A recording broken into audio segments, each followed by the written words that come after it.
Hello friends, आपका स्वागत है एपिस टीम टीवी इंडिया में। आज की वीडियो में मैं बात करने वाला हूं उडेन सैटेलाइट के बारे में, जिसे जापान 2023 में लॉन्च करने जा रहा है। अब देखिए, जिन लोगों को नहीं पता है कि सैटेलाइट्स क्या होते हैं, अगर ये लकड़ी का बन जाए तो क्या कुछ फर्क पड़ सकता है, तो मैं आप लोगों को बता दूं कि जिस तरह हम लोग पृथ्वी पर कचरा फैलाते हैं, बिल्कुल उसी तरह हम लोगों की वजह से स्पेस में कचरा फैलते जा रहा है। अब आप लोग सोच रहे होंगे कि स्पेस में हम लोग कचरा कैसे फैला रहे हैं। तो देखिए, दो तरह के सैटेलाइट्स होते हैं, एक नेचुरल और एक आर्टिफिशियल।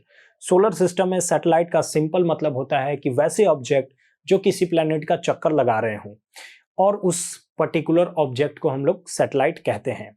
मून हमारा नेचुरल सैटेलाइट है क्योंकि इसे किसी इंसान ने नहीं बनाया है। एक बात और, हम लोग हर एक नेचुरल सैटेलाइट को मून कहते हैं, चाहे वो हमारा अर्थ का हो या किसी और प्लेनेट का। अब कितने लोग ऐसे होंगे जो सोचते होंगे कि सैटेलाइट्स की क्या जरूरत है। अभी के जमाने में सबके पास स्मार्टफोन होता है और उस स्मार्टफोन के अंदर मैप्स एप्लीकेशन होता है। हमें कहीं भी जाना होता है तो सिंपली उस जगह का हम लोग लोकेशन डालते हैं, फिर नेविगेट करते हैं और फटाक से वहां पहुंच जाते हैं। अगर सैटेलाइट नहीं होगा तो हम कहीं का भी लोकेशन ट्रैक नहीं कर पाएंगे और फिर हम वहां नेविगेट भी नहीं कर पाएंगे और इतने आसानी से हम लोग वहां नहीं पहुंच पाएंगे।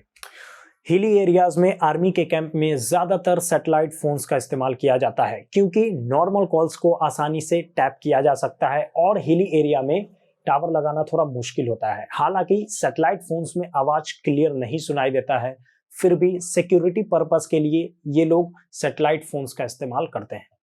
हम लोग घर बैठे टीवी चैनल्स को आसानी से देख पाते हैं, वेदर रिपोर्ट को आसानी से देखते हैं। ये सभी सैटेलाइट की मदद से ही मुमकिन हो पाता है। अब मैं आप लोगों को बताता हूं कि हम लोग स्पेस में कचरा कैसे फैला रहे हैं। हालांकि स्पेस में अभी बहुत सारे सैटेलाइट्स लॉन्च किए गए हैं, जिसमें सभी सैटेलाइट्स का अपना लाइफ टाइम होता है। एक बार अपना लाइफ टाइम कंप्लीट करने के बाद सैटेलाइट को नष्ट कर दिया जाता है। नष्ट होने के बाद सैटेलाइट के जो अवशेष बचते हैं वो पूरे ऑर्बिट में फैल जाता है, और यही जो ऑर्बिट में फैला हुआ अवशेष है वो पूरी तरह से नष्ट नहीं हो पाता है।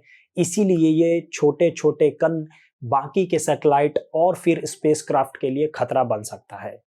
जब भी सैटेलाइट्स नष्ट होते हैं तो उनमें से कई सैटेलाइट्स पृथ्वी के एटमॉस्फेयर में इंटर करते हैं। पृथ्वी के एटमॉस्फेयर में इंटर करने के जस्ट बाद ही पूरे सैटेलाइट में आग लग जाता है, और आग लगने के बाद ये छोटे छोटे कण में तब्दील हो जाता है। और इसका छोटा छोटा कण जो होता है वो बहुत ही हानिकारक होता है, और वो पृथ्वी पर कहीं भी गिर सकता है और हम लोगों को हानि पहुंचा सकता है। स्पेस में अराउंड 6000 सैटेलाइट्स हैं, जिनमें से 60% कचरा है। इसे आप सैटेलाइट देब्रिस भी कह सकते हैं। इस दशक में हर साल करीबन 990 सैटेलाइट्स लॉन्च किए गए हैं। इसको देखकर ऐसा लगता है कि 2028 तक ऑर्बिट में लगभग 15,000 सैटेलाइट्स हो जाएंगे। ये कचरा यानी कि सैटेलाइट देब्रिस भले ही छोटे आकार का हो, लेकिन स्पेस में इसकी गति लगभग 22,300 मीटर प्रति घंटे से भी ज्यादा की होती है। इतनी गति से अगर कोई ऑब्जेक्ट मूव करता है और फिर ये किसी भी ऑब्जेक्ट से जब टकराएगा तो उसको भारी नुकसान पहुंचा सकता है। ऐसा ही एक छोटा सा ऑब्जेक्ट 2006 में इंटरनेशनल स्पेस स्टेशन से टकराया था, जिससे स्टेशन को बहुत ज्यादा नुकसान पहुंचा था। अब बात करते हैं उडेन सैटेलाइट के बारे में। आखिर इसकी इतनी चर्चा क्यों हो रही है?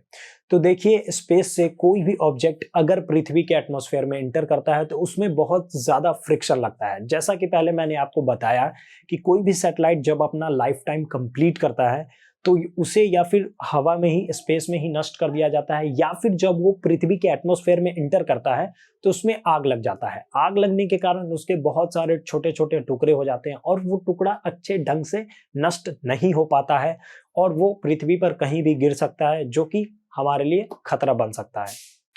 तो जब उडेन सैटेलाइट पृथ्वी के एटमॉस्फेयर में इंटर करेगा तब उसमें आग लगेगा। आग लगने के बाद उडेन सैटेलाइट अच्छी तरीके से जल जाएगा और उसके जो अवशेष बचेंगे वो हमारे लिए हार्मफुल नहीं होंगे।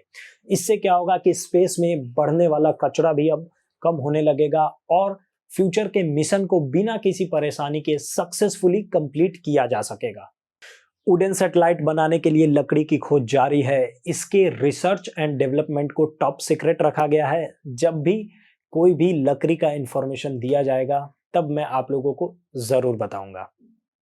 फिलहाल आज की वीडियो में इतना ही। मिलते हैं फिर आपसे अगले वीडियो में। आई होप आपको ये वीडियो पसंद आया होगा। अगर आपको वीडियो पसंद आया है तो लाइक करें, अगर आपका वीडियो के बारे में कोई सुझाव है तो नीचे कमेंट करें, और यदि आपको लगता है कि आपके फ्रेंड्स ऐसे टॉपिक में इंटरेस्टेड हैं तो उन्हें शेयर ज़रूर करें और साथ ही चैनल सब्सक्राइब करने को बोलें। धन्यवाद।